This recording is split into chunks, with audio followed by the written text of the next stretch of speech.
estava olhando com os olhos da fé e a meditar no meu coração, eu vi uma cruz sendo carregada e o homem cansado a cair no chão, e uma multidão que eu acompanhava trazia martelo e cravo nas mãos, mas não vi ninguém que pudesse livrar aquele inocente da condenação.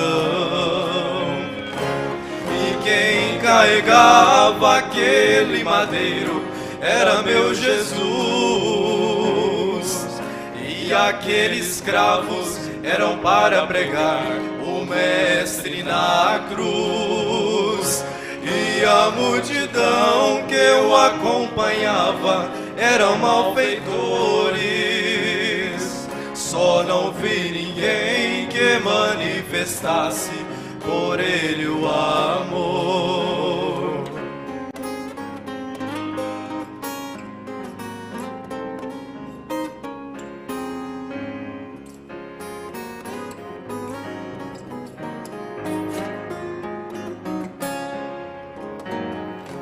Ele continuou a sua jornada em rumo ao Gólgota em sua missão, demonstrando ali todo o seu amor ao mundo perdido e sem salvação. Jesus amoroso não se maldizia, todos perdoava em seu coração, e somente assim podia trazer ao homem perdido essa salvação. E quem carregava aquele madeiro era meu Jesus, e aqueles cravos eram para pregar o Mestre na cruz. E a multidão que eu acompanhava era malfeitores, só não vi ninguém que manifestasse por ele o amor. E quem carregava aquele madeiro era meu Jesus, e aqueles cravos eram para pregar o Mestre na cruz.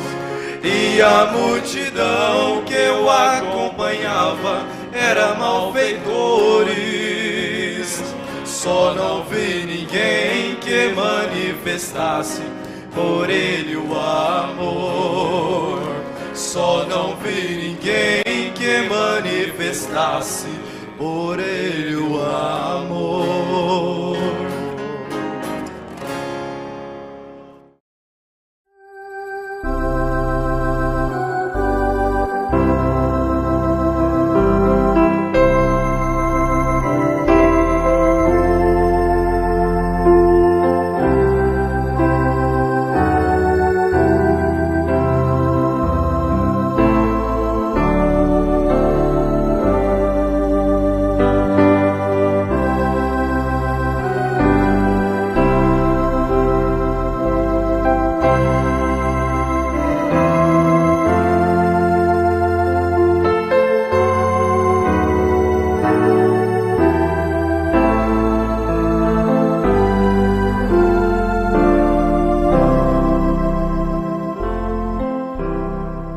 Boa noite com Jesus.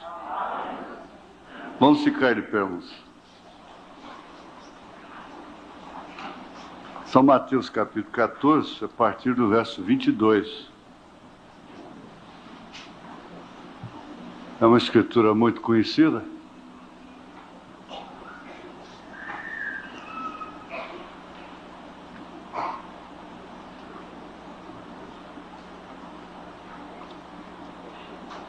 E logo ordenou Jesus que os seus discípulos entrassem no barco e fossem adiante para outra banda, enquanto despedia a multidão. E despedida a multidão, subiu ao monte para orar à parte. Chegada já a tarde, estava ali só. E o barco estava já no meio do mar, açoitado pelas ondas, porque o vento era contrário. Mas à quarta vigília da noite dirigiu-se Jesus para eles, caminhando por cima do mar. E os discípulos, vendo-o caminhar sobre o mar, assustaram-se, dizendo: é um fantasma.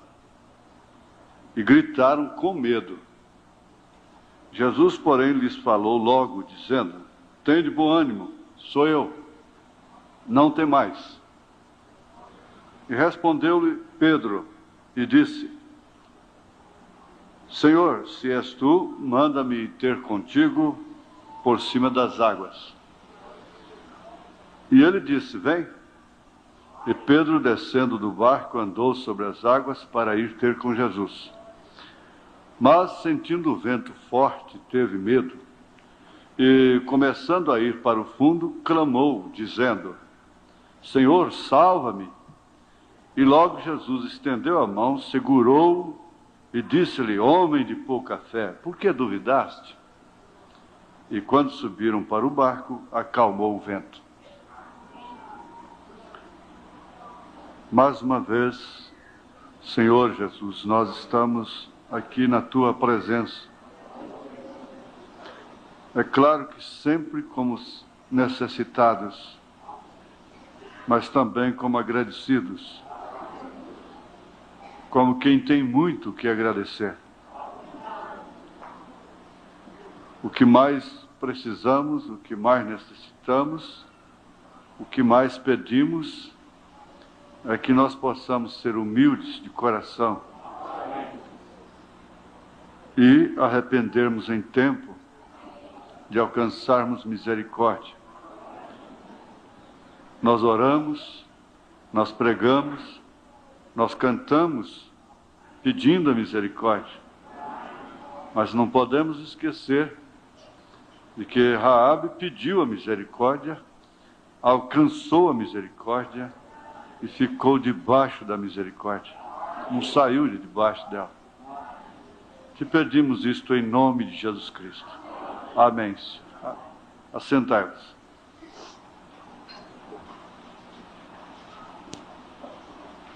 Isso é um fato, é uma realidade incontestável, porque Raabe pediu misericórdia e alcançou a misericórdia.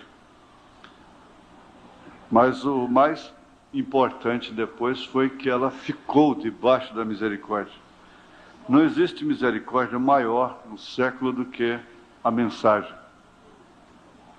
A mensagem é a misericórdia manifestada aos homens neste século. Grandes e pequenos, ricos e pobres, a todos. Agora, o mundo, de um modo geral, o mundo religioso, está pedindo misericórdia. Mas a misericórdia vem e eles não aceitam a misericórdia, como eles estavam lá clamando pelo Messias. O Messias veio e eles não receberam o Messias, que era a misericórdia. Eles têm orado muito. Há muitos movimentos de oração no mundo todo. Mas a misericórdia vem, eles rejeitam a misericórdia. Agora há outros que alcançam a misericórdia, mas depois não ficam debaixo da misericórdia. Eu quero falar alguma coisa aqui, assim, de uma forma mista. Eu quase não defendo um tema, mas envolve a questão do medo. Existe o perigo real, existe o perigo imaginário. É claro que, imaginando o perigo real, muitos evitam, através da imaginação, o perigo real. Eu li no jornal que uma mulher militar, polícia, aqui em Goiânia, tomou ônibus, revólver na cintura, e quando ela desceu, 2 homens a acompanharam. E quando foram passando em frente a um terreno baldio, os dois agarraram aquela mulher, aquela militar, e fizeram o que bem quiseram com ela. Violentaram, fizeram as maiores impiedades com ela. Mas o que aconteceu, é exatamente um exemplo real, sem nenhuma censura, é que ela perdeu, a mulher perdeu a noção do perigo. Ela perdeu a noção do perigo e por isso não tem medo. O medo frustra, o medo mata, o medo destrói, o medo é inconveniente, mas por outro lado o homem que se torna autossuficiente, a mulher que se torna autossuficiente, perde um medo, isto quer dizer, a noção do perigo. E com isso se expõe. Eu estava falando com uma pessoa, não, é assim mesmo. Você compra uma moto e às vezes nos primeiros dias sai até a pé, deixa a moto em casa. Depois vai dando umas voltinhas, vai acomodando, vai se adaptando e vai daqui, vai dali. E daí a pouco já está aí aproveitando tudo quanto é brecha. Eu não sei se eu sou implicante, mas eu fico olhando só. Eles não podem esperar sinaleiro abrir, eles estão com mais pressa do que todo mundo. Eu penso, a gente que está muito mais protegido de carro, ele está sem capacete, num veículo de 2 rodas, invade o sinal, entra nas brechas, ele é sempre um apressado e um oportunista. Mas é assim, você vai labutando com aquilo e vai se adaptando e vai perdendo a noção do perigo. Me faz lembrar daquele rei que ficou sem o seu cocheiro de confiança. Morreu. O velho cocheiro morreu. Então ele precisava de outro cocheiro, aquele que dirigia a carruagem para ele, a carruagem especial, vamos dizer, o seu motorista. Né? Então, o seu administrador, o empregador mesmo do rei, convocou os candidatos e ficou entre os candidatos como se fosse um candidato também. E esperando, aguardando para entrar para uma sessão de seleção, né, seletiva. E ali, os motoristas profissionais sabem como é. E cada um conta uma façanha. E outro diz, bom, eu passo com uma roda só ao redor do abismo. O outro dá cavalo de pau, né? Vai assim, virava a carruagem de uma vez. E aquela coiseira toda. E cada um fazia mais do que o outro. E um estava ali caladinho, pegou sua malinha ali, foi saindo devagarzinho e foi embora. O administrador correu atrás dele e disse, escuta, por que você está indo embora antes do exame? Ele disse, vocês todos lá sabem demais, eu não faço nada daquilo, eu vou competir com vocês lá, eu não dou conta, porque eu vejo um buraco, eu passo por longe. Eu não dou cavalo de pau, eu não faço isso, não faço aquilo outro. Então, já vi que eu não vou passar mesmo, eu vou embora, perder meu tempo. Ele disse, vem cá, você que vai ser o cocheiro do rei. Porque ele viu o buraco, passava de longe. Procurava passar mais longe possível. Agora, isso é chamado de uma maneira... Isso explica o que é prudência, não é? A imprudência, ela é irmãzinha gêmea da alta... Gêmea, não? Da autossuficiência, da autoconfiança. O dinheiro põe a pessoa arrogante, a independência coloca a pessoa autossuficiente. Um certo homem uma vez me disse: aquela mulher não devia fazer isso comigo. Eu tinha uma boa situação, uma boa posição, sou estudado, alcancei uma boa posição na vida, gostei dela, era empregada doméstica, estava encerando piso, lavando vasilha para os outros, roupa. Eu me casei com ela, dei o nome, meu nome para ela, e agora ela se tornou nisso aí, uma coisa arrogante, irreconciliável, infiel, ingrata. E assim ele falava com quem arrancando uma espada de dentro, assim, com aquela dor por dentro. Mas é isso mesmo que faz a prosperidade. O profeta, não foi à toa que o profeta disse: a prosperidade separa o homem de Deus.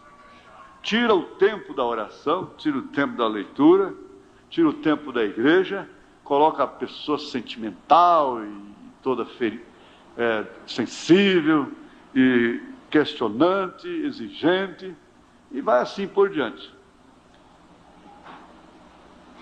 Ele diz: o modelo está aí, a América. A América com seus direitos. O americano conhece os seus direitos.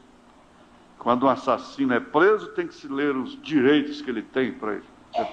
É Constituição. Tem que ler os seus direitos humanos. Mas o que acontece é o seguinte: o homem autossuficiente é acompanhado de perto pelo pecado. Ele cai em pecado. Logo ele está enredado com mulheres, é o primeiro passo, e vice-versa. As mulheres também se enredam com homens. E isso acompanha uma série de consequências. O pecado não anda sozinho. Ele não é uma ave solitária. Ele chama um bando de coisas. O pecado não anda sem a mentira não anda sem o orgulho, sem a vaidade, sem a soberba, sem a arrogância.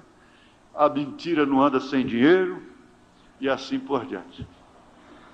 Ela não deixa a pessoa feliz se não tiver os seus sentidos plenamente satisfeitos. A situação do homem autossuficiente é terrível. Nós vamos ver alguma coisa sobre Saul. Oxalá que Saul fosse mais humilde. Mas, na verdade, o medo é um sentimento de grande inquietação.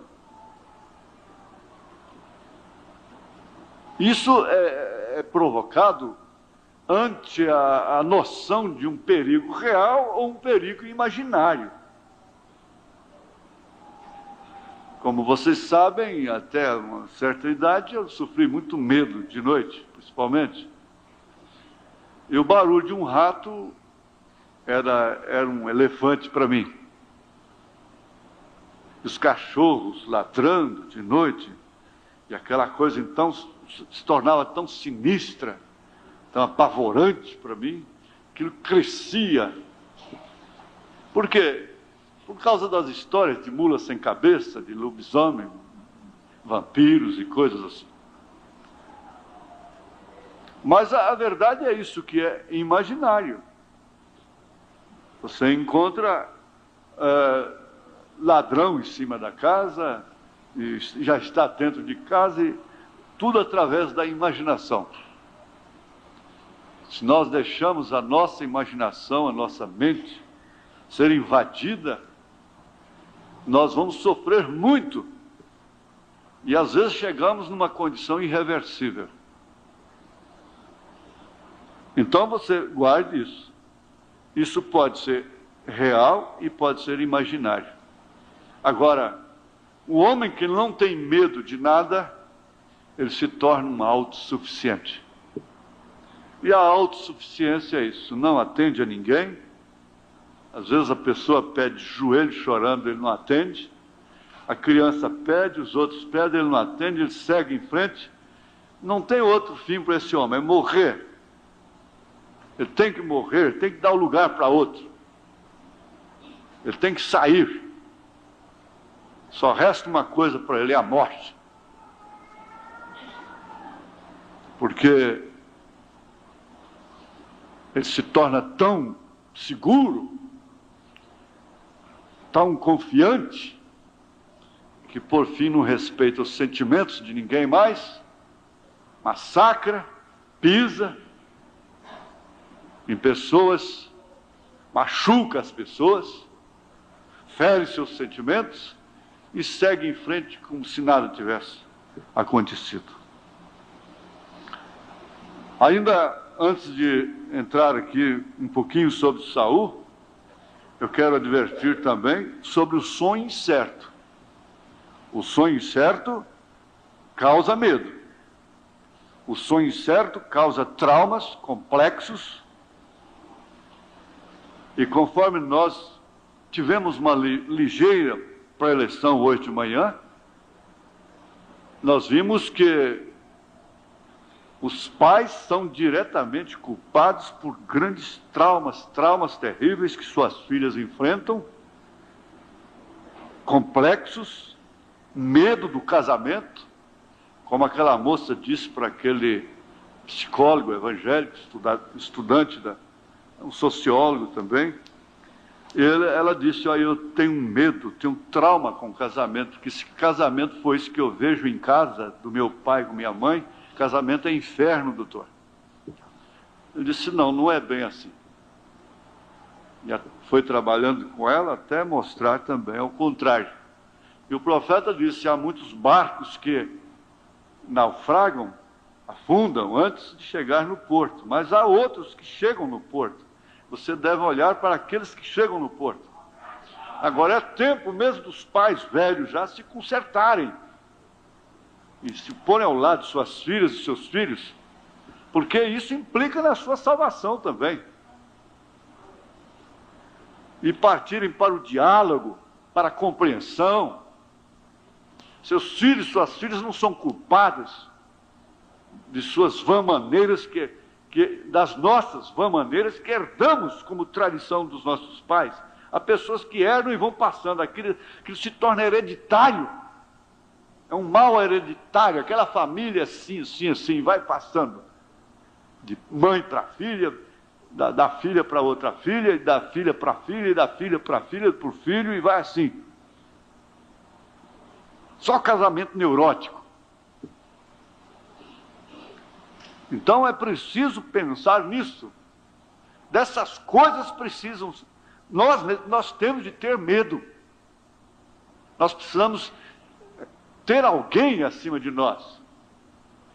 O homem que não tem a quem respeitar, ele é uma besta solta no campo. Agora, isso é muito profundo, muito importante. Tem que partir para o diálogo. Tem que sentar com aquela moça, tem que sentar com aquele rapaz, tem que conversar, tem que olhar nos olhos um do outro. Tem que passar a mão nos ombros dele, porque você será culpado daquela sequência. Quebra essa corrente. Amém? Porque estão dando um sonho certo, diz o profeta. Um sonho certo causa todo esse trauma, essa síndrome do medo, essa coiseira toda. Saul. As carreiras de erros, ou a carreira de erros, termina em expectação e medo. Eu acho que com isso aqui vão terminar as perguntas sucessivas sobre Saul. Oxalá que todos que questionam, que perguntam, estejam aqui. Você quer respostas sobre Saul? Leia a mensagem Hebreus, capítulo 6, segunda parte. Parágrafo 282. em diante. Hebreus capítulo 6, segunda parte.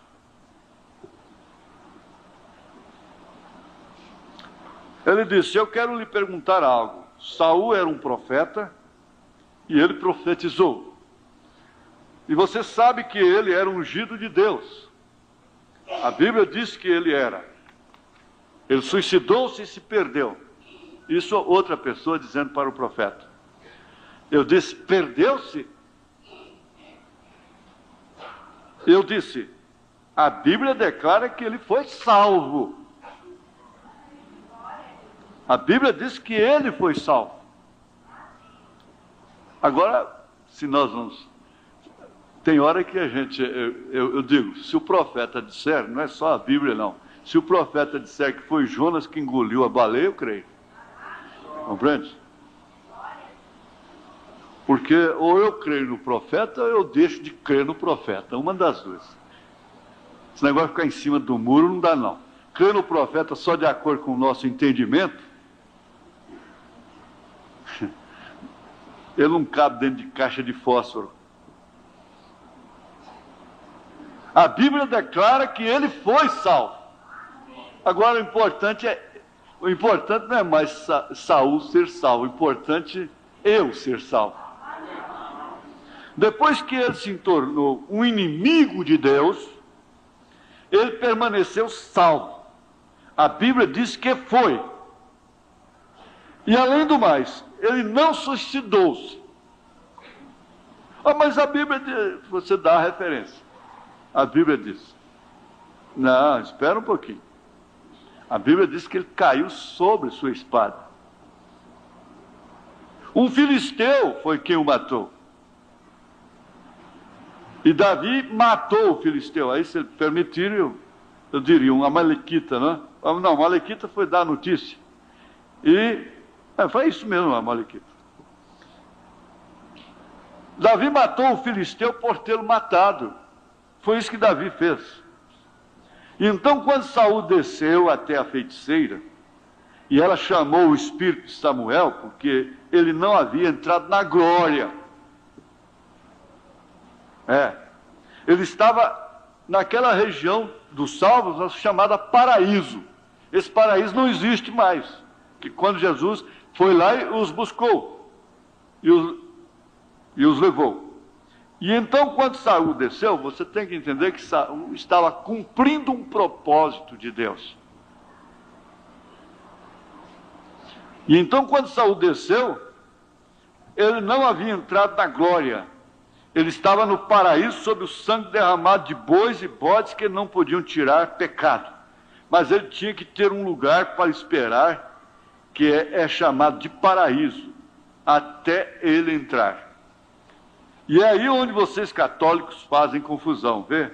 Agora não existe mais esse paraíso agora. Nós vamos diretamente para a presença de Deus. Presença de Deus, mais tarde nos selos nós vemos, e outras mensagens, que é a sexta dimensão, que não é, ainda temos a sétima, para chegarmos com os corpos glorificados. Não, esses corpos celestiais serão glorificados. E quando a feiticeira de Endor chamou o espírito de Samuel, ali estava ele. E ela se prostrou e disse: por que me enganaste? E não estava somente Saul ali de pé, quero dizer, Samuel, em seu manto de profeta, ele permanecia um profeta. Ele disse: por que me chamaste do meu descanso? Disse: sendo que tornaste o inimigo de Deus? Ele disse: bem, o Urim não quer falar mais comigo, o profeta não pode profetizar mais para mim, nem mesmo eu posso ter um sonho. Bem, disse Samuel, você se tornou inimigo de Deus, mas amanhã a batalha vai para o outro lado e você morrerá amanhã. E por esta hora, amanhã à noite, você estará comigo.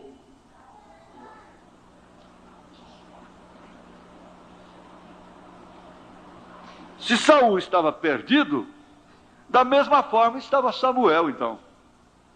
Ambos estavam juntos. Tu estarás comigo. Claro, sim, assim diz a Bíblia. Agora você pode ser todo trabalhado em emoção, através de falar em línguas, gritar, pular, agitar, correr de um lado para o outro, no corredor. Nada contra isso, mas você pode estar pensando que está salvo, sendo que não. Você pode não estar salvo, sua vida provará o que você é. Jesus disse que ele provaria, pelos seus frutos os conhecereis. Sua vida provará se você está salvo ou não. Se você nunca abrir sua boca, ele provará o que você é. Sua vida provará o que você é. Agora, Deus tem misericórdia de quem ele tem misericórdia. Ele tem compaixão de quem ele tem compaixão. E o melhor que nós fazemos, diz o profeta, é aceitá-lo. É aceitá-lo. Se Samuel estava com... Saul estaria com Samuel, Samuel não estava no inferno. Mas nós vamos aqui um pouquinho,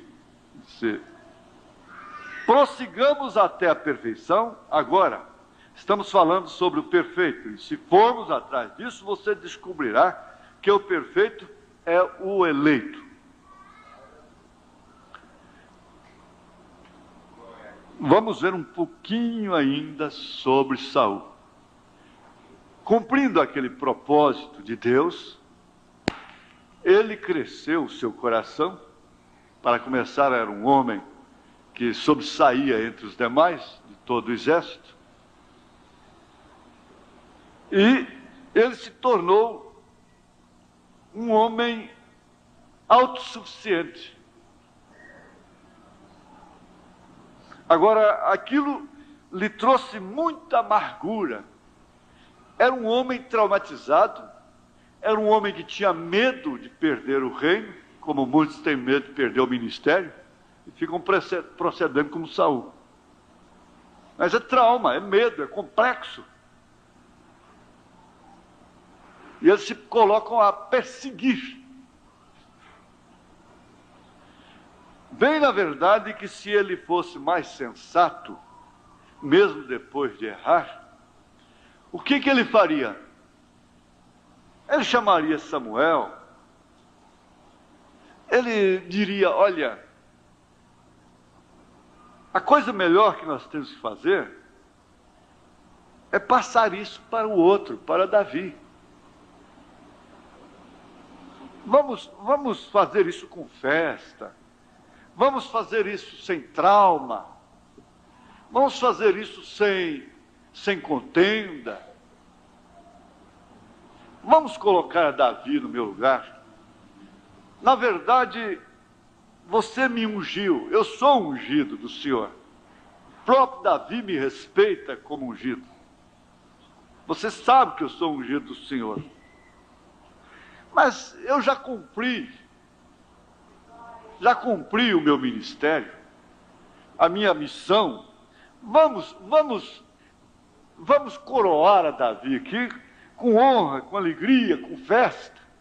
Sabe por quê, Samuel? Porque isso aí vai me poupar traumas. Eu vou ficar sem dormir, eu tenho que ficar cuidando disso, daqui, dali, bate num, bate no outro, defende de cá, defende de lá, e tira a espada e mata um, e fere o outro, e persegue daqui, persegue dali. Isso vai evitar um fim muito dramático para mim.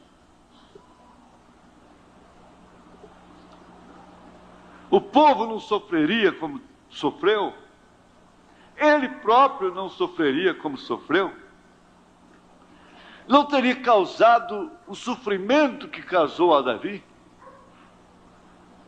e estaria com Samuel da mesma forma.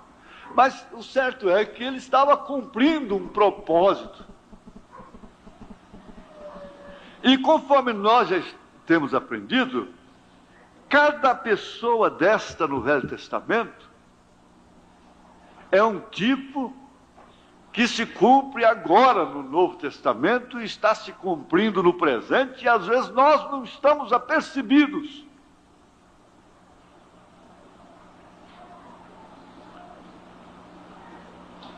Saul tinha medo, ele estava medroso.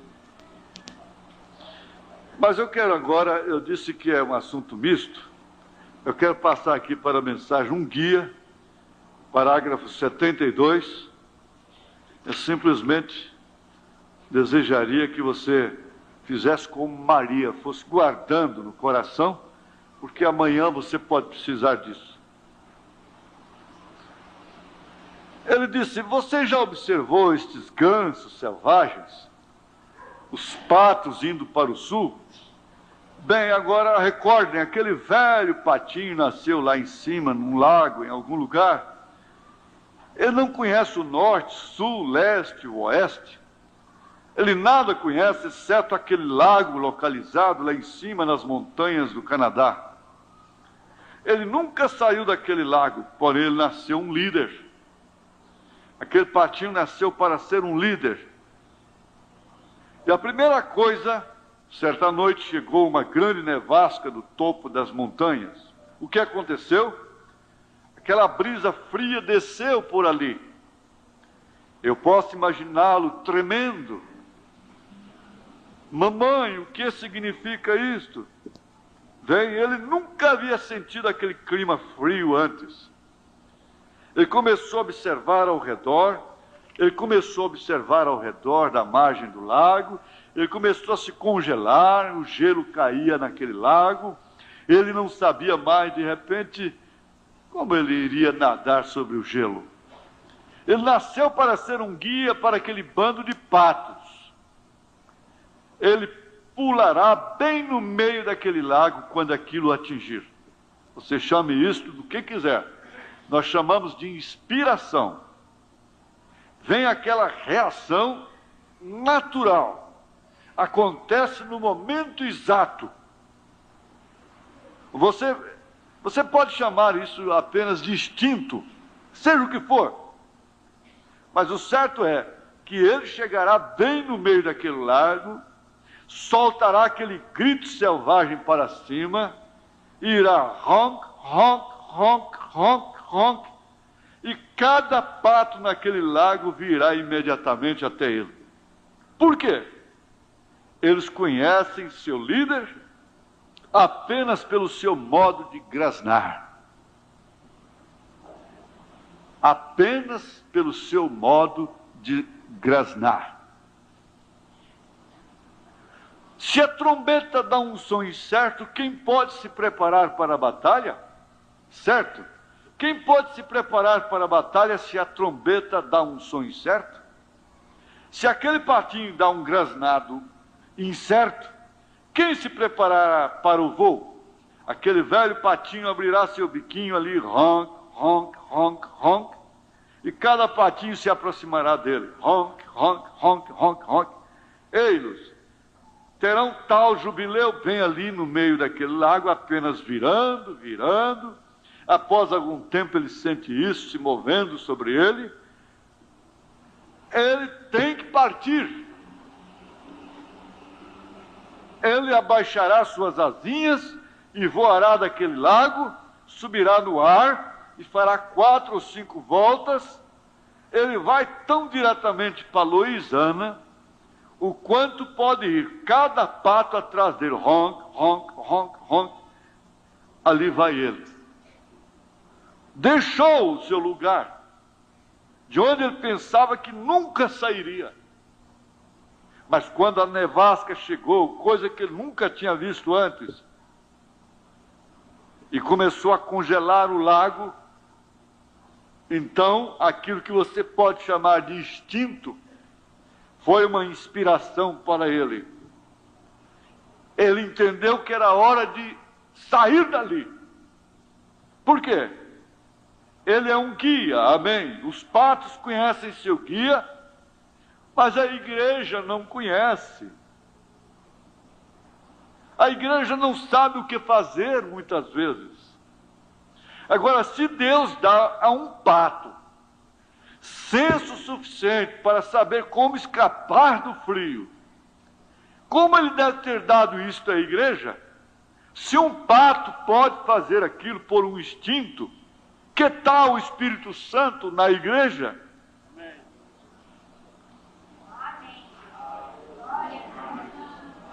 Ele deve nos dirigir das velhas formalidades de credos e coisas.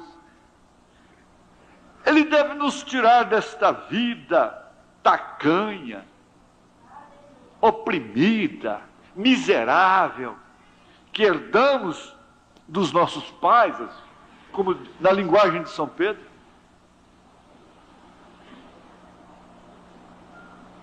O Espírito Santo, você sabe que ele geme dentro de nós.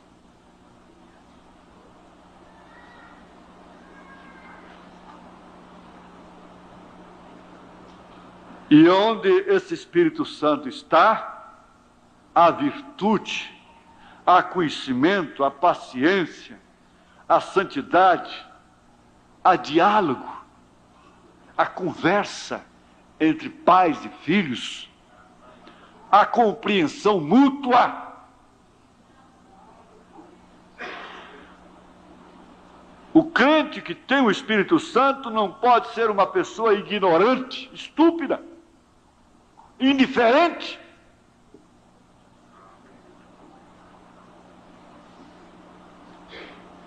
O Espírito Santo consola, o Espírito Santo orienta, guia. O Espírito Santo é conselheiro, dá conselho para o filho, para a filha.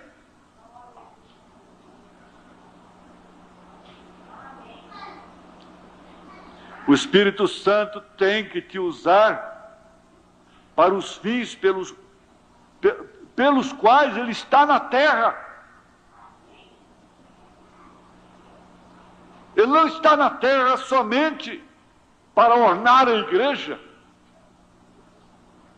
e levá-la a ter emoções e gritar e dizer que grande pregador, que grande culto. Você já notou como as pessoas têm uma tendência de idolatrar os pregadores eloquentes? E às vezes não preferem uma mensagem que ela foi mais conversada.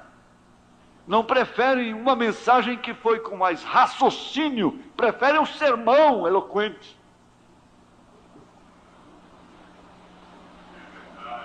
O sermão lógico. A unção para a condenação do mundo impressiona mais a igreja. Não, o Espírito Santo não está na igreja somente para isso. Ele está para guiar, para orientar. E como o assunto de hoje de manhã já foi endereçado a isso, se Deus te deu uma família, você é o guia daquela família pelo Espírito Santo. Pelo Espírito Santo. O Espírito Santo não é cruel, não é ignorante, não é estúpido, não é indiferente. Ele é consolador. Ele geme pela nossa felicidade aqui. Ele interessa pela felicidade da filha, do filho.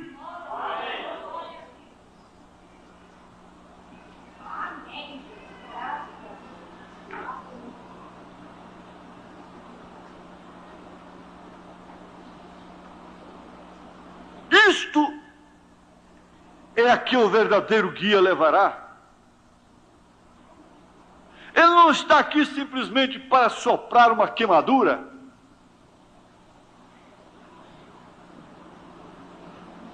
Ele está aqui para te aliviar da dor. Ele está aqui para te consolar, para te exortar, para mostrar o caminho.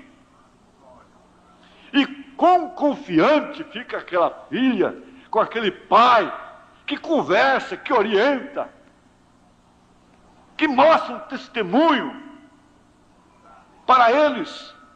Nós queremos salvar os de fora, queremos pregar para os de fora.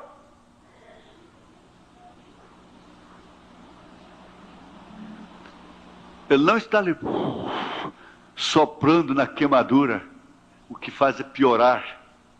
Ninguém deve soprar um corte, nem coisa alguma numa criança. Isso aqui é cheio de... tem 250 bactérias num beijo. Você tem que saber disso.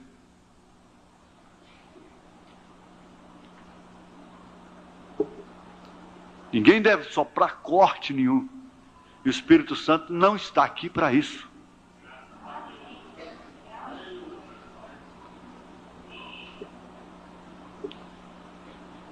Ele nos foi dado, o profeta, só o título já é uma mensagem, já é um desafio. Para que foi dado o Espírito Santo? Para quê?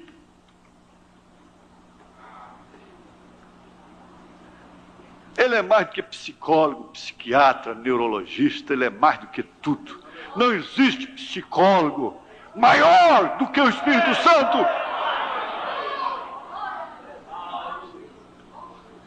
Ele é o Paráclito. O que quer dizer? Advogado.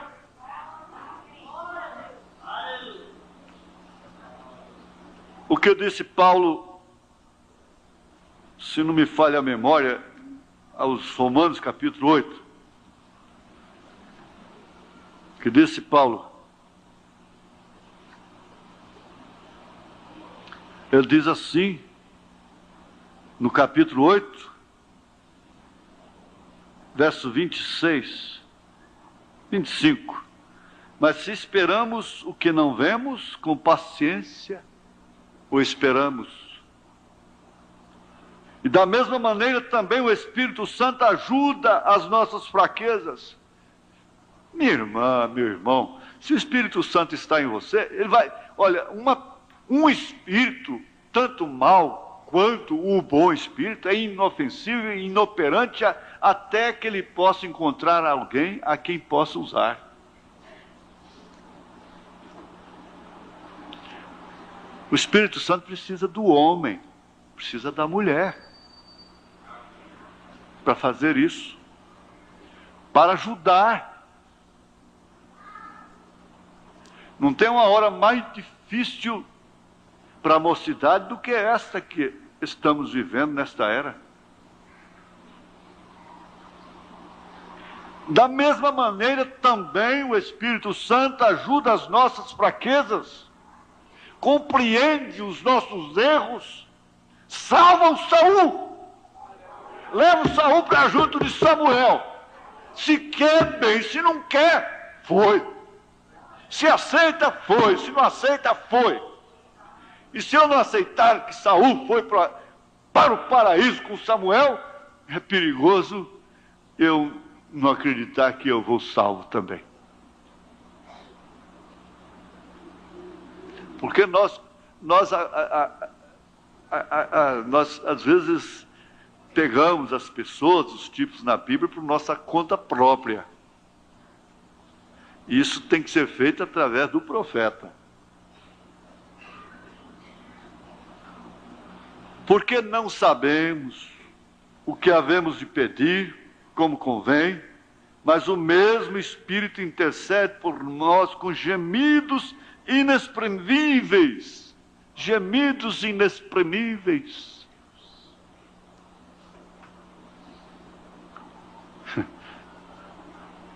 Que tal? Que dia que sua filha, seu filho, por acaso tivesse que levantar de madrugada para ir no banheiro, tropeçou no seu pé, ou escutou antes, sussurrar, você estava orando de joelho lá, Senhor, ajuda minha filha, ajuda meu filho, ajuda minha filha, ajuda meu filho, Senhor, orienta nesse sentido, orienta naquele. Já aconteceu isso?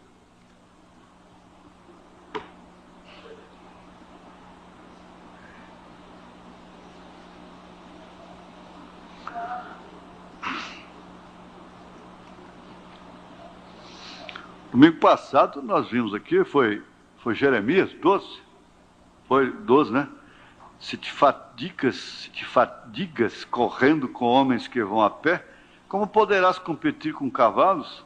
Se tão somente numa terra de paz estás confiado, que farás na enchente do Jordão?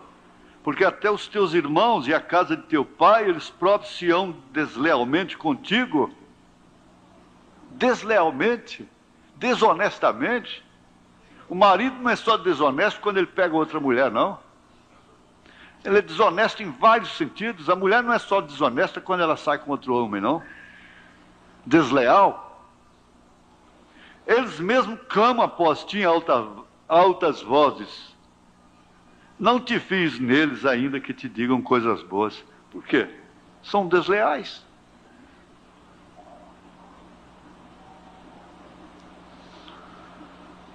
Mas, irmãos, completando esse pensamento, veja o que o profeta mostra para a gente aqui no selo 256, o sexto selo, 256. A gente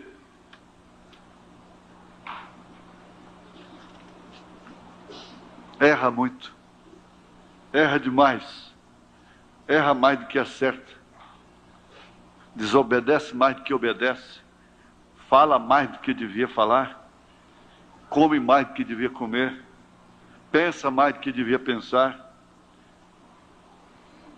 Todo o negativo a gente faz mais, o positivo a gente faz menos. A gente ora menos, lê menos. Tudo que é bom para a nossa alma a gente faz menos. Tudo que é mal a gente faz mais. Temos regozijado, 255 começando. Temos regozijado, não é verdade? Louvado seja Deus. Bom, estamos num tempo muito tremendo e meu coração está transbordando de gozo e alegria. Mas quando penso neste mundo e nos milhares que sei que estão perdidos, vejo as sombras negras. Não aqui, mas na outra mensagem disse o que será de Sara, de Rebeca, da minha filha, do meu filho. Então o coração me dói tanto. O que podemos fazer? Podemos sentir o Espírito Santo gemendo dentro de nosso coração. Aí você vai fazer exame, faz o eletrocardiograma, não dá nada. Faz o ciclo ergométrico, não dá nada. Faz ecocardiograma, não dá nada. Faz o cateterismo, não dá nada. Seu coração está doendo, por quê? E se abrir também não encontra nada. Por que está doendo? Tal como deve ter sido com nosso Senhor Jesus Cristo, quando do Monte das Oliveiras olhou sobre a cidade de Jerusalém, vendo sua própria gente, disse: Jerusalém, Jerusalém, quantas vezes quis juntar teus filhos como a galinha junta seus pintainhos sobre as asas. Ele estava dizendo isso. Não é essa possessão filha que pai e mãe têm com os filhos, que não gera nada de bom. Mas Jesus estava dizendo, vocês devem fazer com seus filhos, pelo menos, quando você se casar, que nasceu o primeiro filhinho, você, 21 dias antes dele nascer, você põe uma galinha para chocar. E quando ele nascer, você vai lá e olha que jeito que ela trata os pintinhos dela. E quando os raios começam a arranhar os céus e os trovões e coisas, veja o que ela faz. Quando a chuva começa a cair, quando o sol começa a se declinar, vai lá primeiro olhar, vai aprender com a galinha, já que sua mãe não te ensinou, seu pai não te ensinou, sua igreja não te ensinou, a galinha te ensina o que deve fazer com sua família. Sua escola não ensinou.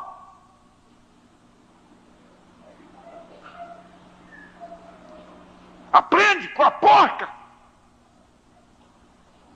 Vai aprender com a égua, com a vaca. O irmão Geraldinho estava me falando disso. Olha, ela acaba de dar à luz o bebezinho dela, o bezerrinho. Ela lambe ele todinho, ele viu isso lá. E naquele temporal, ela lambeu ele todinho, protegendo do frio. Ela tem com o quê? Ela tem aqui na língua, não é para falar da vida dos outros, não. A vaca tem proteção para vir na língua. A mãe tem veneno na língua para trazer maldição para os seus filhos.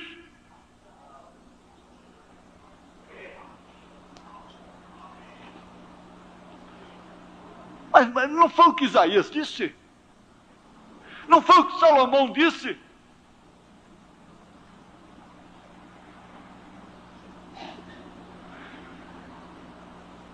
O medo tomou conta. Ele disse, olha, eles estão aí como aquele menino que atravessou o cemitério assoviando. Ele estava assoviando para dizer que não estava com medo, mas na verdade ele estava assoviando porque estava com medo.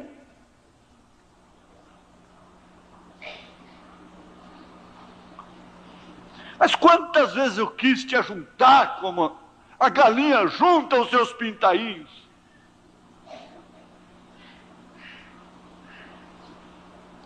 Eu quis ajuntar, eu quis botar você debaixo das asas.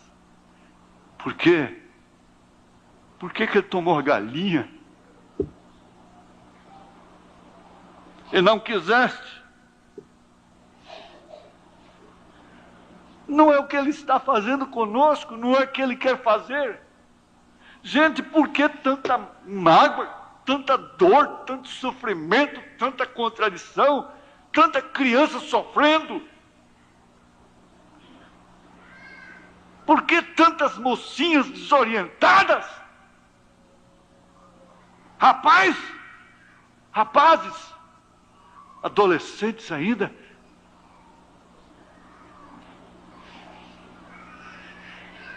Eu disse hoje, eu não tive pai, eu não conheci meu pai morreu, minha mãe estava comigo há 2 meses só. Dentro da barriga dela, né? Mas sempre tem que lembrar de ela. De quê? Que me ensinou mais, esporadicamente, foi aquele sargento, meu instrutor. Alguma coisa que, inclusive, deve ser o rapaz que aprende alguma coisa, ele não envereda, ele não se submerge, é pela graça de Deus também, em determinadas fossas do mundo, não enche o seu corpo de sífilis, de imundície. Por isso vive mais depois, tem saúde depois.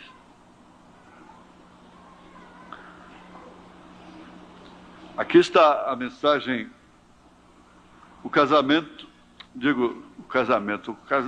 na cabeça, o caminho de Deus feito para nós. O caminho de Deus feito para nós. Agora, só esse título, como todos os títulos, temas do irmão Branham, é uma mensagem, o caminho de Deus feito para nós. Que caminho é esse? De um lado, irmãos, por um lado ele é espinhoso, ele é estreito, é difícil, mas por outro lado é o mais seguro. Veja o caminho de Nabucodonosor, de Belsazar, e vem vindo pela história fora, até chegar em Hitler, Mussolini, e esses grandes homens, e o caminho deles, e essa gente de fama, que toma conta do mundo, qual é o fim deles? As únicas pessoas que têm segurança, são aquelas que têm segurança na alma, somente essas. Aqui no parágrafo 9 da mensagem, o caminho de Deus feito para nós, o profeta diz: após o decorrer dos cultos dessa semana, tentando mostrar ao povo que não há necessidade de ter medo. Então ele estava trabalhando durante aquela semana, mostrando ao povo que não havia necessidade de ter medo. Entre uma consulta com um psicólogo, com um psiquiatra, que na hora certa é recomendável, neurologista, seja qualquer outra área da medicina, as pessoas preferiam uma reunião do irmão Branham. preferiam pegar um cartão de oração. Preferiam ir na sua reunião. Mas eles tentando mostrar ao povo que não há necessidade de ter medo. Agora, se o medo não é outra coisa senão um sentimento, é um sentimento. O medo é um sentimento.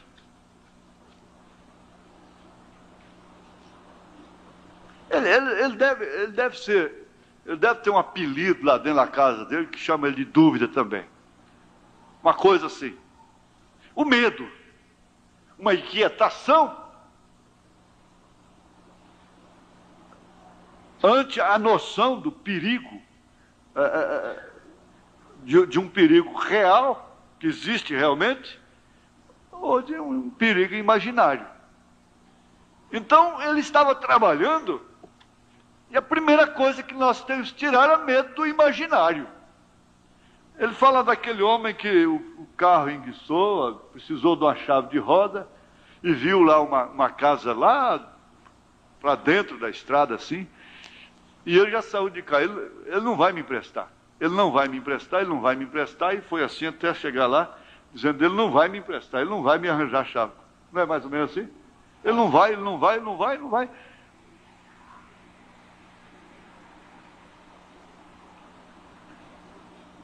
Então, tentando mostrar que não há necessidade, não existe necessidade de ter medo.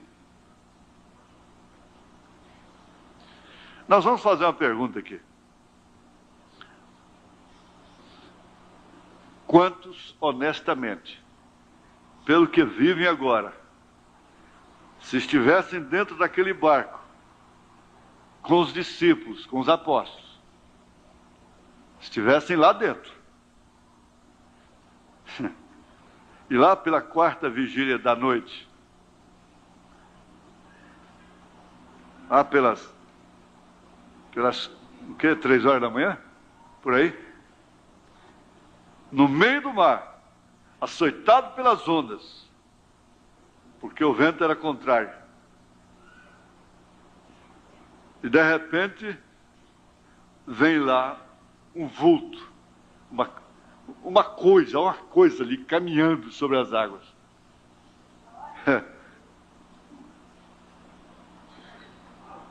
A Bíblia diz que eles gritaram com medo. Agora, homens experimentados no mar, criados no mar. O Pedro, então, nasceu e criou ali. Gritou com medo. Agora eu pergunto, e se você estivesse lá, qual seria seu comportamento? Você diz assim, nem força para gritar não tinha, desmaiava.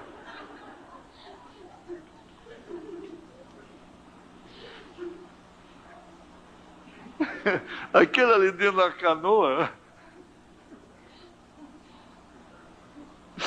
Para, gente, eu tenho minha filha para casar, para. Olha a praia ali, encosta ali que eu vou descer. Tem misericórdia, pastor, manda parar, manda. Meu Jesus, isso de salva-vidas e tudo. E gritaram com medo. Aquilo era imaginário e era real. Imaginaram que era um fantasma. O profeta diz, eu cheguei lá na Alemanha, então lá tem um quadro que de longe tempestades horríveis, dá medo, dá pavor. Mas quando você chega perto, são anjos voando.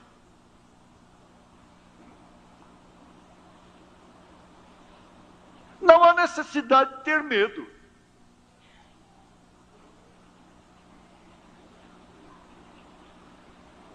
Medo de ter um casamento igual dos pais, medo de ter uma doença, um câncer, medo de ter que enfrentar qualquer outra situação.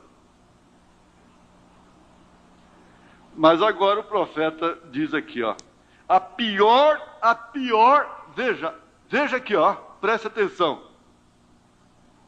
É a forma que eu tenho, é maior e melhor, é a forma melhor, não sei, não tem nem força de expressão para te ajudar quando eu estou pregando aqui. Não é ali não, é aqui. A pior coisa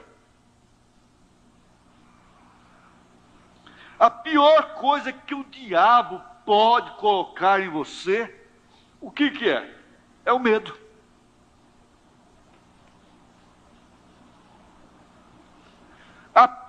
Mas meu Deus, a pior coisa que o diabo pode colocar em você é o medo.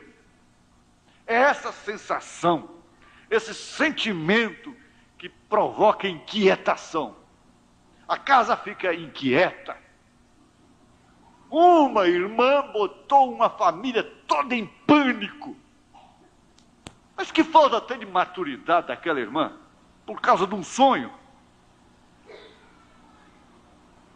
Um sonho matou milhares de midianitas.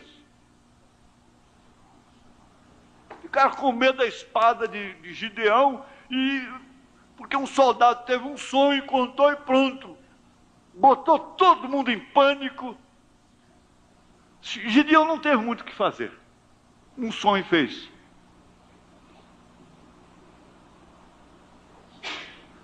As pessoas tão, me dá licença, tão irresponsáveis em relação a visões e sonhos, que elas não medem consequências, o que aquilo pode causar.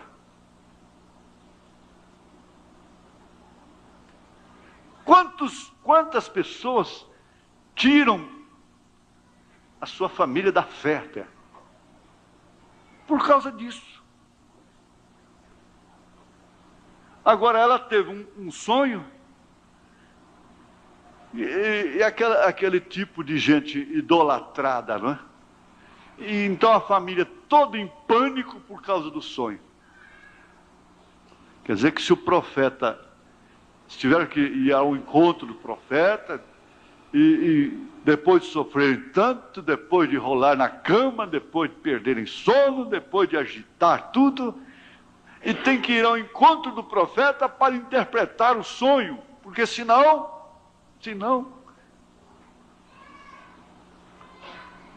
no entanto, o sonho era tão bom. A pior coisa que o diabo pode colocar em você não é um câncer. Indo ao extremo, é o medo. Se você tivesse até mesmo um câncer e não temesse e cresce que Deus o curaria, você não estaria em uma situação muito ruim. Deus cuidaria disso. Se você estivesse doente, seja o que fosse, se você não temesse. Então o medo é uma das piores coisas que Satanás pode colocar na pessoa. Agora você pode ver o que aconteceu com Saul.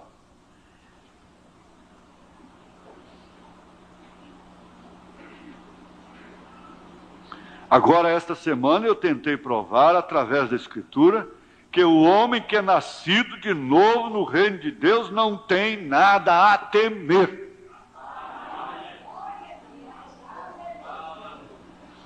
Não é que ele perdeu a noção do perigo, não é que ele vai passar com uma roda só, à beira do abismo. Ele se torna mais prudente. Davi entrava e saía com prudência, diz a palavra.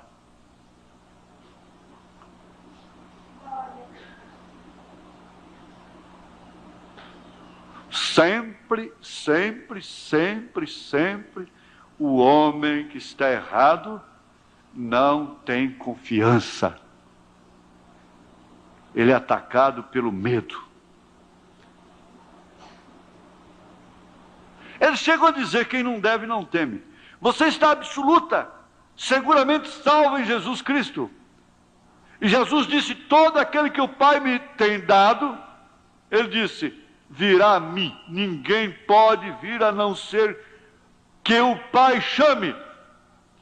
O Pai tem que guiá-lo a mim. E se você foi guiado a Ele, por quê? Deixar-se assaltar pelo medo, pela frustração.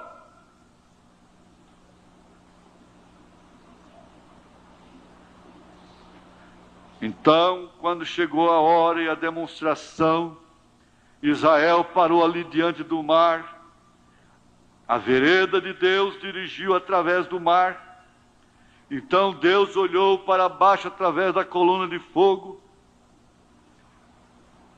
Israel estava com medo do mar, viu?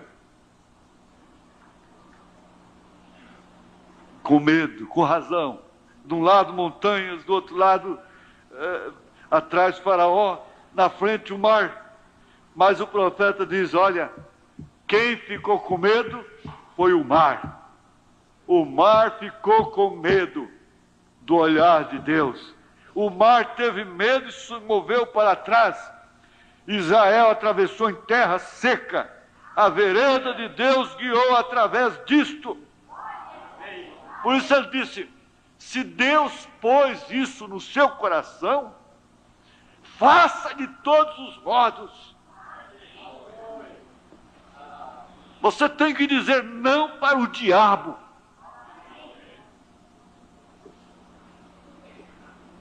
E sim para Deus. Amém? Então ele foi diretamente através do deserto até a fonte de Mara, que quer dizer amargura, água amarga. Não é isso estranho que Deus levasse seus filhos através de águas amargas? Mas tudo isso vai junto com o caminho.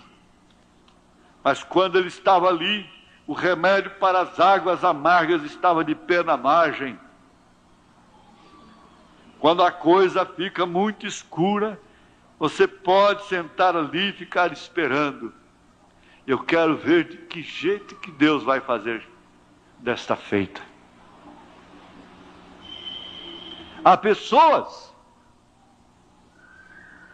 que se acostumam a lutar, a viver, a andar com Deus e estão nas mãos de Deus, que cada batalha que enfrenta, já fica pensando assim: eu quero ver que Deus vai fazer desta feita, de que forma Ele vai me tirar desta. Mas Ele vai tirar. Aí você tem que ver, escapando a pressão, ele diz: Deus tem a via de escape, Ele vai tirar. Ele tem um meio. Se tiver matar egípcios e morrer todo mundo afogado, se tem que abrir o mar vermelho, Ele tem uma via de escape. Você tem que simplesmente crer. Agora, é a maneira que eu tenho para te ajudar, que o Espírito Santo tem. Veja, mas quando ele estava ali, o remédio para as águas amargas estava de pé na margem. Dá a impressão que estava de braço cruzado assim, olhando. Eu quero ver o que eles vão fazer agora. Eu estou aqui com a chave na mão. Quero ver de que forma que ela vai proceder. Gente, quantas vezes Deus vem para a gente com um negócio no bolso e a gente dá o maior fora com ele. Às vezes a resposta está aqui dentro do bolso.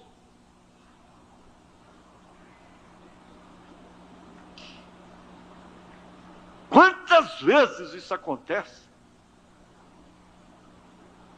Ele estava ali com o remédio na mão, olhando.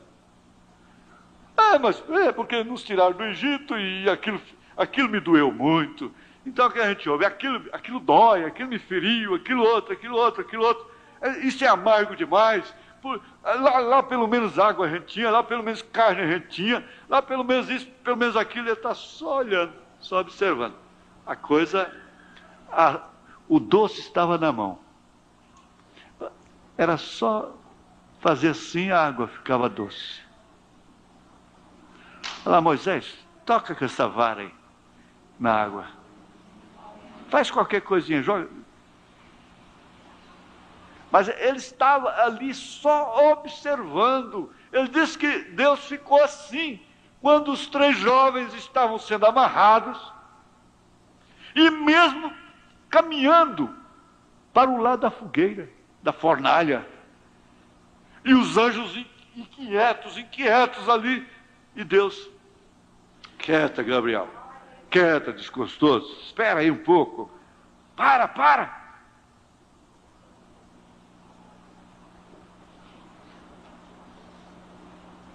Ele está aqui olhando.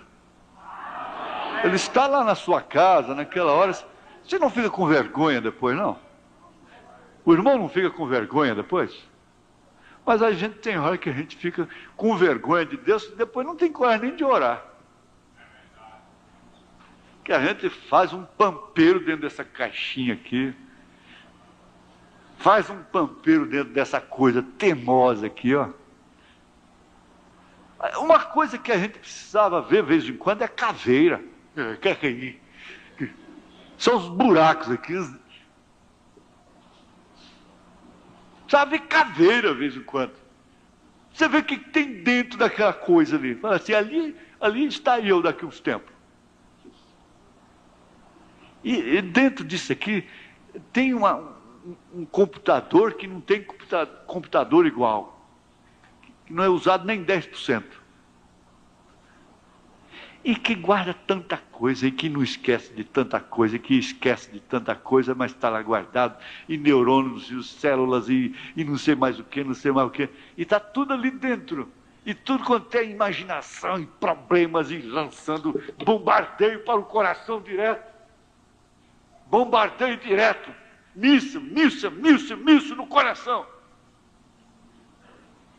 E esse sistema nervoso, como fios elétricos carregados de 220 volts, dando choque, entrando em choque um com o outro, dando faíscas. Então aí precisa de psicotrópico para neutralizar, para como que passar uma fita isolante. O médico já me explicou isso. O psicotrópico é com uma fita isolante, para não deixar aquele choque, dar aqueles curtos circuitos.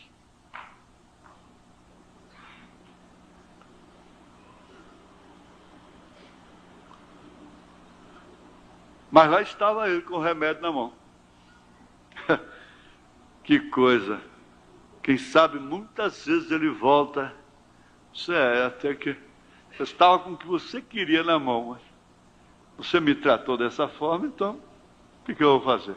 Eu vou voltar. Ali estava o remédio para águas amargas que estava de pé na margem. Moisés cortou uma vara, sob a orientação dele, e a lançou na água, e ela ficou doce novamente. Agora, glória a Deus, as que estavam murmurando, exatamente as que gritam e dão glória a Deus e aleluia, quando tudo está bem, quando o pregador está eloquente, coisa e tal, o mesmo que murmura. E agora bebe água. Oh, mas Deus é bom, né, irmã? Mas que coisa, mas que água gostosa! Igual o Geraldinho, quando está filando boia da irmã Carminha aí. Ele dá um estremelico assim, mas está gostoso.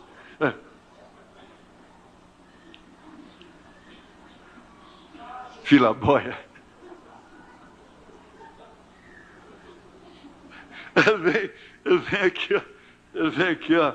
Ele diz, uns pelas águas, outros pelas inundações, uns por árduas provas, porém todos pelo sangue. Será que dá para entender um pouco? Uns pelas águas, outros pelas inundações, uns por árduas provas, porém todos pelo mesmo sangue.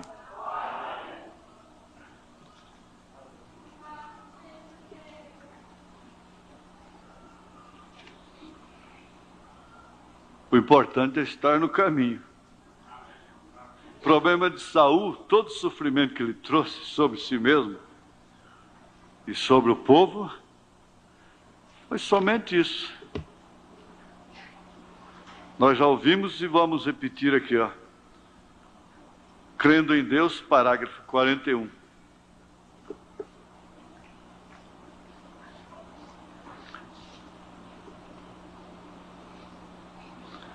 Ele estava contando uma experiência muito tremenda.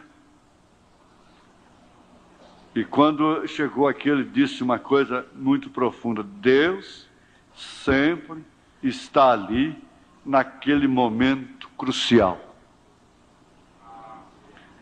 Deus está sempre ali naquele momento crucial. Nós estudamos hoje de manhã que Deus está tratando ainda com gentios, conosco. Mas vai chegar o dia dele não falar mais, ele não tratar mais. Agora, até quando?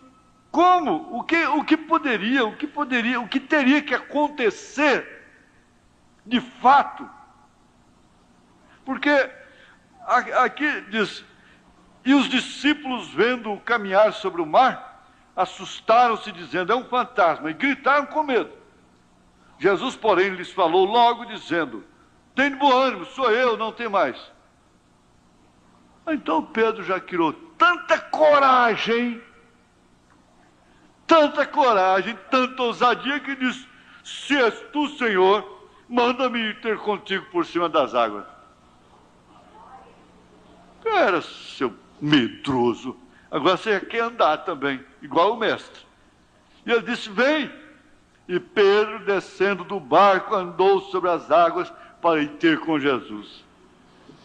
Mas a coisa ficou forte. Diz o profeta que tinha onda de 6 metros de altura. Sentindo o vento forte, teve medo. Medo. Com Jesus aí, assim, ó. Isso devia estar aí uns 3 metros de distância. Com Jesus ali.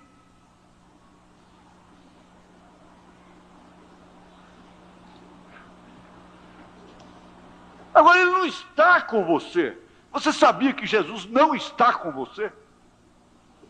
Ele está em você. Porque não é trindade. É a terceira manifestação dele. É Deus em vós. Esperança da glória. O mistério da piedade é Deus em Cristo. Cristo na igreja é o Espírito Santo. Ele disse, o Espírito de verdade que o mundo não recebe, não conhece, não pode receber, porque não conhece. Mas vós o conheceis porque habita convosco. Quem habitava com eles era Jesus. Mas logo ele afirma, e estará em vós. Não vos deixarei órfão. Então ele era pai, porque é pai que deixa órfão. Veio para vós, veio no Pentecostes, para estar em vós. O Espírito Santo está no seu pai, na sua mãe, em você.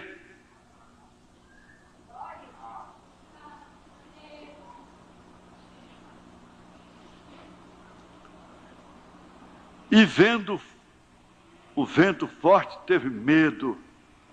Agora ele ali, cara a cara com Jesus, com o Criador do vento, com o Criador das águas, vendo Jesus ali, sobre as águas, sem nenhuma sapatilha para flutuar, nem coisa alguma, prancha nenhuma. Jesus andando a seu encontro, face a face com ele, teve medo. E quando desviou a atenção, que olhou para os lados, então começou a afundar. Mas ainda bem que ele tinha a quem clamar, estava tão pertinho, não é? Senhor, salva-me. E logo Jesus estendeu a mão segurou e disse: homem de pouca fé, por que duvidaste? Por que tiveste tanto medo? Para que isso? Calma, e o vento se acalmou. Entrar no barco. Eu não sei o que Pedro fazia, parece que Pedro era muito brioso, assim, muito... Acho que ele ficava olhando assim por baixo. Se ele tivesse óculos, de vez em quando ele fazia assim. Olhando assim por baixo, né? Muito tempo. Bom, você não é o corajoso? Não é o que sai na frente? Deus sempre está ali naquele momento crucial. Vamos inclinar nossas cabeças.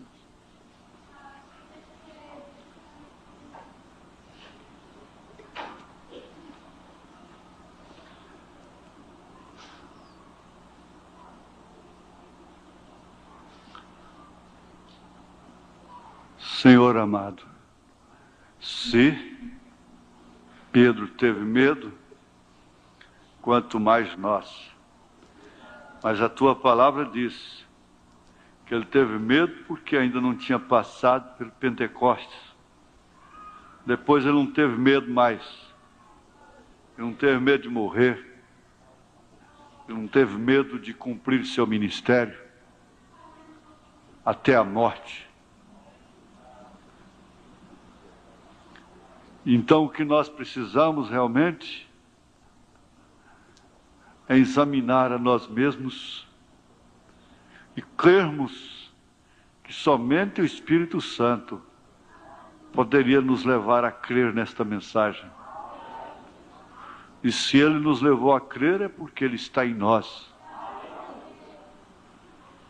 Aquele que está em vós é maior do que o mundo.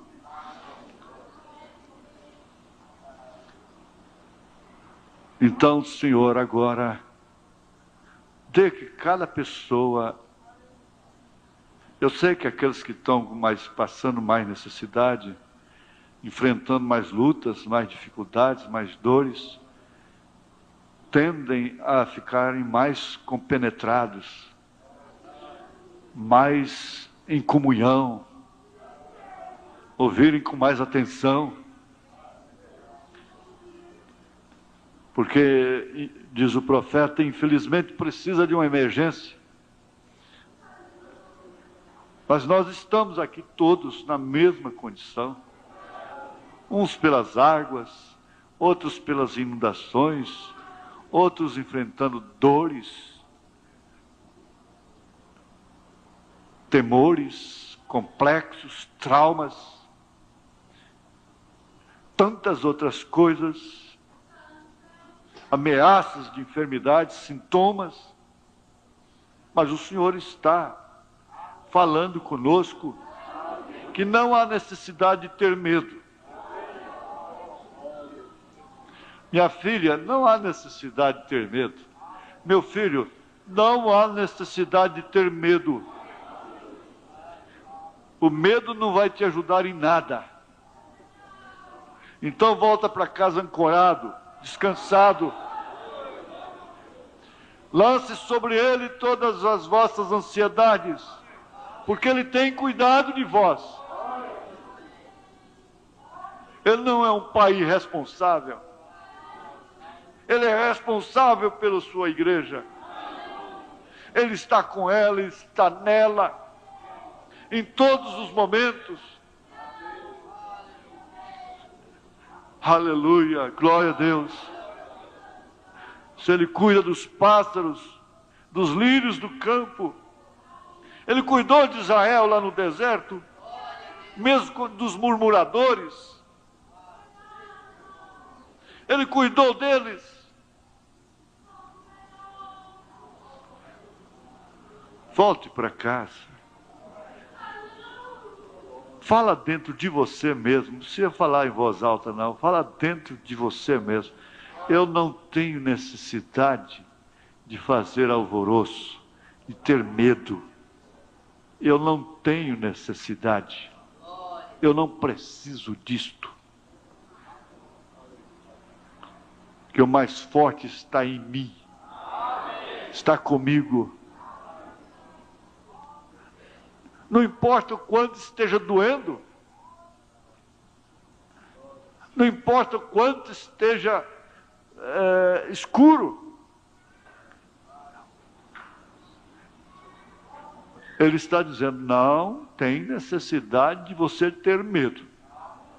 A situação pode estar da forma que estiver. Simplesmente espere. Ele está olhando como que você vai reagir. Só isso. Naquela hora que nós estamos agitados, nós devemos lembrar, mas Ele está aqui. Ele está olhando ali, com a solução na mão. Eu não quero ficar com vergonha dele depois. Em nome de Jesus Cristo, tome posse agora da sua cura, da sua bênção. Eu sei perfeitamente que essa foi uma noite de bênção. A bênção é a palavra. Aleluia, glória a Deus. Afinal. E Saul, e isso, aquilo, outro. Não, agora é você. Eu. Por que, Saul, você está tão agitado? Perseguindo Davi? Por quê? Por quê? Por que que nós ficamos tão agitados?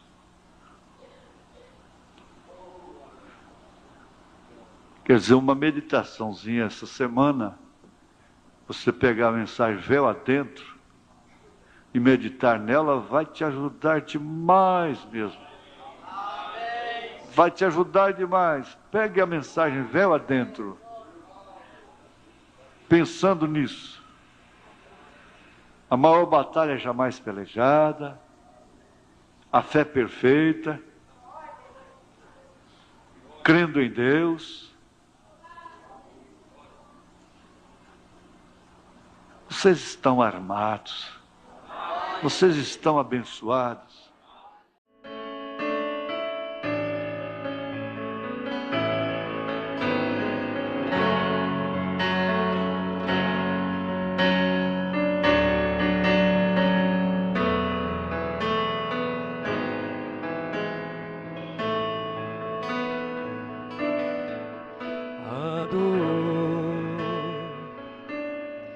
De procurar e não achar uma saída.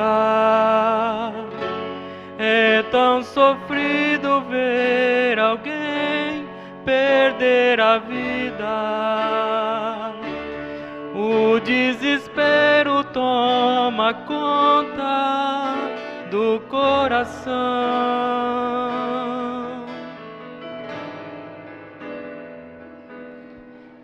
A dor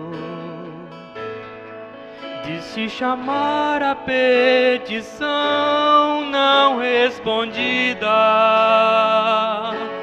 de esperar e ver a vida destruída e concluir que não existe mais o que fazer. Mas Ele vem aí e vem pra decidir se o teu caso está perdido. Ele faz o impossível, pois Ele tem poder. Ele te faz vencer. Sim, Ele é o teu amigo, o seu nome é Jesus Cristo.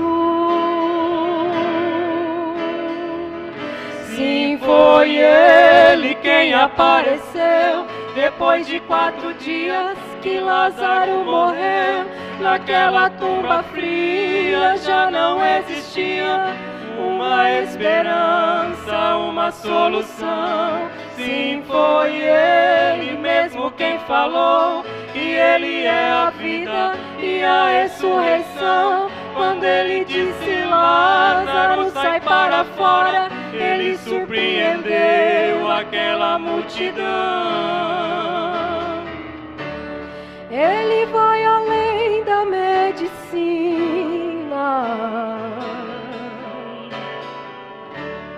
Quando ele estende a sua mão, quando já não tem saída, quando a morte vence a vida, ele ainda tem a solução.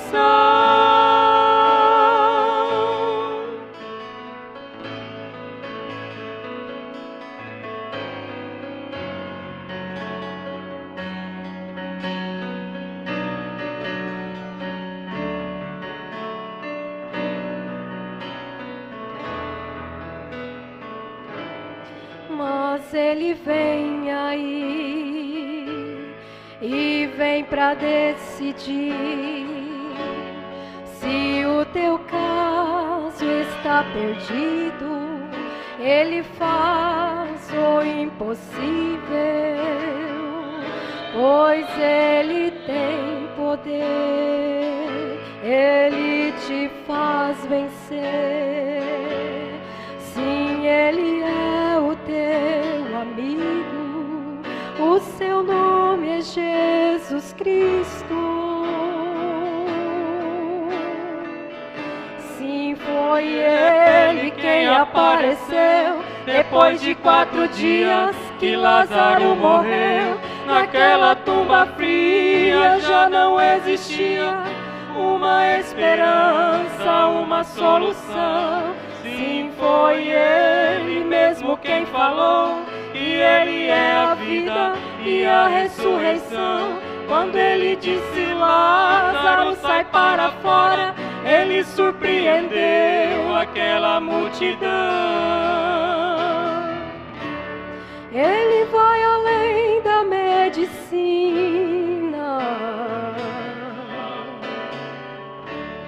Quando ele estende a sua mão,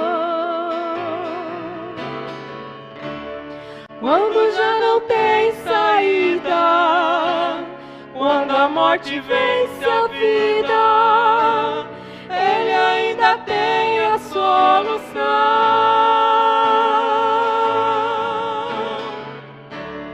Quando já não tem saída, quando a morte vence a vida, ele ainda tem a solução.